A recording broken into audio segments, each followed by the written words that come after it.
Record. Okay, good afternoon. And this is Tim Thiebert recording Melissa at Starbucks in Bellevue. Hello, will you tell me what your name is? My name is Melissa. Melissa. And your position? I'm the store manager. Store manager. How long have you worked here, Melissa? I've been with Starbucks for 3 years. 3 years. Okay, let's get started. And this is in the human resources frame. Okay. Okay. Let's talk about job satisfaction. Are you satisfied working here at Starbucks? I am. I love working for Starbucks. That's great. What do you hope to achieve while you work for Starbucks? I'm recently become a store manager, and so in the next few years, the next step would be to be a district manager, and that's what I hope to move on to after this. Outstanding. So sort of move up the chain within Starbucks? So instead of managing one store, managing several stores, and see where that goes from there. So there's this idea of being a good fit within the corporate culture of Starbucks. Do you believe that you're a good fit? I do. I've worked in offices before and got bored very easily, and Starbucks is the first place that I've ever really enjoyed working at for longer than a few months at a time. Every day is different. The environment is really exciting. It's fun working with the customers, and just the corporate culture as well. Good.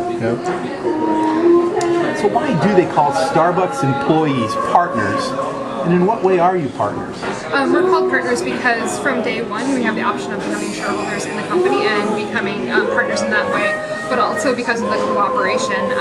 Even though we have different job titles and different levels, we're all peers and all equals in some respects, and we give feedback to our peers, to people above us, to people below us, and it's a very cooperative environment. So do you think that makes Starbucks employees more motivated or inspired to provide a higher level of service to the customers? I think that there's definitely a lot more ownership when they feel like, when as partners we feel like what we say and what we think is heard and our opinions are valued, and motivates us to do a better job. I know it has for me. So do you think Starbucks follows the gold rule with their employees? I do. Do you think that they care about your needs? And give me an example. Yeah, I do feel like they care about our needs. It has flexible hours, which is really great for people in all different situations in their life, whether it's students, people who are a little bit older, just looking for some part-time work. And also they have benefits available for part-time, which is very rare right now. And so being understanding of people in different situations in their life and what they might need out of their employment. And so just making sure that they're taking care of their partners. So do you feel empowered and valued while working at Starbucks? I do, very much. Are you treated as an equal?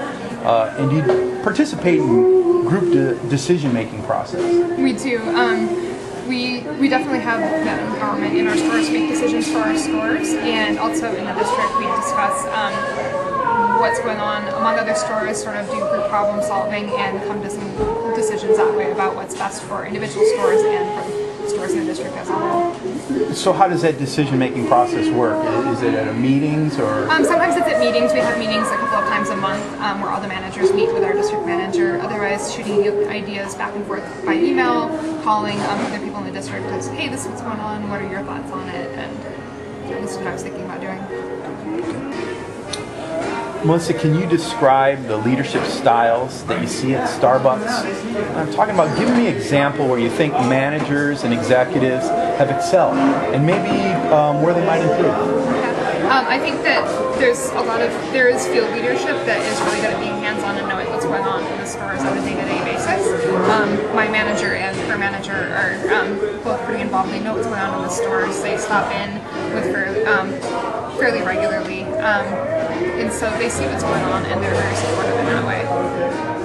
Do you think there's anything right now that you see management or they might have the opportunity to improve? Not for my managers and the people that I work with regularly. They've been really great, and I've enjoyed having them as managers for me. As for the culture, do you believe that management cares more about you or the bottom line, the profit margin?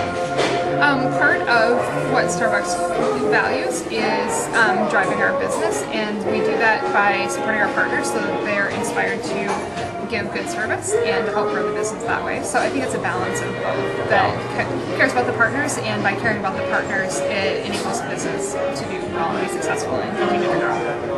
Okay. Okay, this is a symbolic frame. Do you feel that Starbucks is unique? I do feel that they're a unique company. The way that they treat their employees, their partners, is different than any other company that I've worked for, and something I've never experienced before. And when you think about Starbucks products, do they symbolize what your company means? And if so, can you kind of explain that? Yeah, Starbucks' mission statement is to be part of it is to be the finest purveyor of coffees and teas, and I think that we really do support that. Between our coffees, our core coffees that we have in our stores every day, the Via Instant Coffee that we have, that it's the highest quality coffee. All of our new products, they make sure that when they're developing it and rolling them out, that it's really supporting being a purveyor of the finest quality coffees. Melissa, if you can think about what one word will you use to describe the culture of Starbucks? I have to say inclusive. Inclusive? That's a good word. If you were only given just a few minutes to tell a brand new employee what they needed to know and to do to succeed in Starbucks, what would you tell them? I tell them that they're empowered to make a difference every day through in the stores, to know to ask for help and feel comfortable asking for help, because it's a constant learning process, and that just use their best judgment to do the right thing, and it's all about the coffee and serving people, and as long as that's what they're focused on, then that's what's important. Melissa, if you can remember back to when you were going through training, during your training, were there any stories or myths about the early days of the company that were passed along? And what were some of the morals to those stories? Starbucks started just serving whole bean coffee. We didn't have espresso machines, we didn't do drip, it was just whole bean coffee. And then we grew and developed from there. And so just sort of the moral that keep looking for what's the next thing that we can do to help serve our customers better. And that went from being just whole bean to making espresso beverages to keeping it innovative. And just keep growing and developing it and moving forward. Great. Melissa, I'm interested, does Starbucks have any company rituals or celebrations that its employees really enjoy? I know that the annual shareholders meeting, which as partners we are entitled to go to if we're shareholders of the company, is a really big deal every year. It's usually held down in Seattle Center, and I know a lot of partners look forward to going to that every year. And then in a smaller scale, a lot of times around holiday time, we have holiday rallies to introduce the partners to the new product and things that are coming out, but it's time for everybody to get together and get to socialize with their peers a bit too. This is my last question, Melissa. And in talking about Starbucks crews, I'm really interested in what holds a Starbucks crew together. I think it's because we take the time to get to know each other and get to know when we have a new hire come on, introduce them to the team and really make them feel welcome. And not just knowing each other as employees, but knowing, so-and-so's in school or another partner's married and pregnant and have kids on the way, things like that, and getting to know about their personal lives and helps us work better together and really enjoy that time that we spend with each other. That's great.